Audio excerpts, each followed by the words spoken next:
সুপ্রিয় শ্রোতা, আসসালামু আলাইকুম। কেমন আছেন সবাই? আশা করছি সবাই বেশ ভালো রয়েছেন। আজ আমি আপনাদের সাথে এমন এক ভৌতিক অভিজ্ঞতার কথা শেয়ার করব, যা শোনার পর হয়তো রাতে একা ঘুমাতে আপনার বুক কাঁপবে। আর এই ঘটনাটি আমাদের পাঠিয়েছেন বরিশাল থেকে শান্ত। তো আমরা কথা বাড়াবো না, সরাসরি চলে যাব শান্তর ঘটনাটিতে। আর আমি এই ঘটনাটি ঠিক শান্তর মতোই আপনাদের উপস্থাপন করব। সো চলুন শুরু করা যাক। এই ঘটনাটি ঘটেছিল আমার এক দূর সম্পর্কের মামার সাথে, যিনি একসময় শহরের কোলাহল ছেড়ে শান্ত এক গ্রামে বাড়ি বানিয়েছিলেন। গ্রামের নামটা ঠিক মনে নেই, তবে সেটা ছিল ঢাকা থেকে বেশ দূরে। চারিদিকে ঘন জঙ্গল আর কিছু বিচ্ছিন্ন বাড়ি নিয়ে একটা ছোট্ট জনপদ। মামার শখ ছিল প্রকৃতি আর নির্জনতার, তাই শহরের ইটকাঠের জঙ্গল ছেড়ে তিনি বেছে নিয়েছিলেন মাটির কাছাকাছি জীবন। তার বাড়ির কাছাকাছি ছিল একটা পরিত্যক্ত কুঁড়েঘর। গ্রামের লোক বলতো ওটা নাকি বহু বছর ধরে পড়ে আছে, আর রাতে নাকি ওখান থেকে কিসব অদ্ভুত আওয়াজ আসে। দিনের বেলায়ও কেউ ওদিকটায় ঘেঁষত না। মামা অবশ্য এসব কথায় কান দেননি। তিনি আসলে এসব ভূত প্রেত বিশ্বাস করতেন না। একদিন রাতে মামা ঘুমাচ্ছিলেন। চারদিকে ঘুটঘুটে অন্ধকার। রাত তখন প্রায় 2টো। ঝিঁঝি পোকার একটানা ডাক আর দূরে শেয়ালের হাঁক ছাড়া আর কোনো শব্দ ছিল না। কিন্তু হঠাৎই মামার কানে এলো একটা অদ্ভুত শব্দ। মনে হলো কেউ যেন শুকনো বাঁশ বা কাঠের টুকরো দিয়ে মাটিতে আঁচড় কাটছে। প্রথমে তিনি ভাবলেন হয়তো কোনো বন্য প্রাণী, কিন্তু শব্দটা ক্রমেই স্পষ্ট হতে লাগলো, যেন সেটা কুঁড়েঘরের দিক থেকেই আসছে।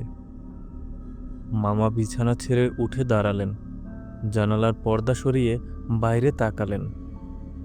আকাশে চাঁদ ছিল না, তাই অন্ধকারটা আরো গাঢ় মনে হলো। শব্দটা এখন আরো ভয়ঙ্করভাবে আসছে। মনে হচ্ছে কুঁড়েঘরের ভেতর থেকে কেউ যেন প্রচণ্ড জোরে মেঝেতে কিছু টানছে। মামার বুকটা ছাদ করে উঠল। তিনি ভাবলেন নিশ্চয়ই কোনো চোর ঢুকেছে। সাহস করে তিনি লাঠি হাতে নিলেন। টর্চ জেলে পা টিপে টিপে কুঁড়েঘরের দিকে এগোতে লাগলেন।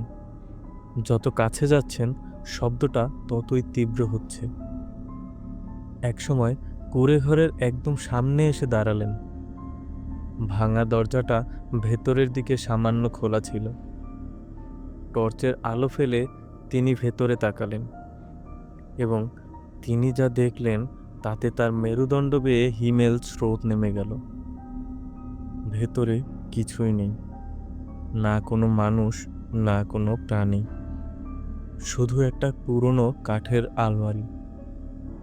তার উপরের পাল্লাটা অর্ধেক ভাঙা, আর শব্দটা আসছিল সেই আলমারির ভেতর থেকেই। মামা আলমারির দিকে টর্চ ধরলেন। হঠাৎই আলমারির ভাঙা পাল্লাটা নিজের থেকেই সশব্দে খুলে গেল, আর তার ভেতর থেকে বেরিয়ে এলো 2টা লাল টকটকে চোখ। সেগুলো মামার দিকে স্থিরভাবে তাকিয়ে আছে। মামা আতঙ্কে চিৎকার করে উঠলেন। টর্চটা হাত থেকে পড়ে গেল, আর তিনি দিলেন দৌড়। কোনো রকমে নিজের বাড়িতে ফিরে এলেন মামা। সারা রাত ভয়ে তার ঘুম হলো না। পরের দিন সকালেই তিনি গ্রামের প্রধানের কাছে গেলেন এবং রাতের সব ঘটনা খুলে বললেন। গ্রামের প্রধান সব শুনে মাথা নাড়লেন আর বললেন, আমি তো আগেই বলেছিলাম ওই কুঁড়েঘরটা ভালো না। ওখানে নাকি বহু বছর আগে এক নির্জন সন্ন্যাসী মারা গিয়েছিলেন, আর তার আত্মা নাকি আজও ওখানেই বন্দী। এই কথা শুনে মামা আর এক মুহূর্ত ওই বাড়িতে থাকতে পারেননি। সেদিনই তিনি শহরমুখী হলেন, এবং এরপর তিনি আর কখনোই সেই গ্রামে ফিরে যাননি। সেই থেকে তিনি ভূত প্রেত বিশ্বাস করতে শুরু করলেন। তো এই ছিল আমাদের আজকের গল্প। গল্পটি পাঠিয়েছেন বরিশাল থেকে আমাদের এক ভাই শান্ত। তা আপনারাও যদি কেউ গল্প পাঠাতে চান বা আপনাদের সাথে ঘটে যাওয়া কোনো বাস্তব কাহিনী পাঠাতে চান, তাহলে আমাদের স্ক্রিপ্ট রাইটারের ইমেইল আইডি দেয়া থাকবে আমাদের ভিডিওর ডেসক্রিপশন বক্সে। সো আল্লাহ হাফেজ।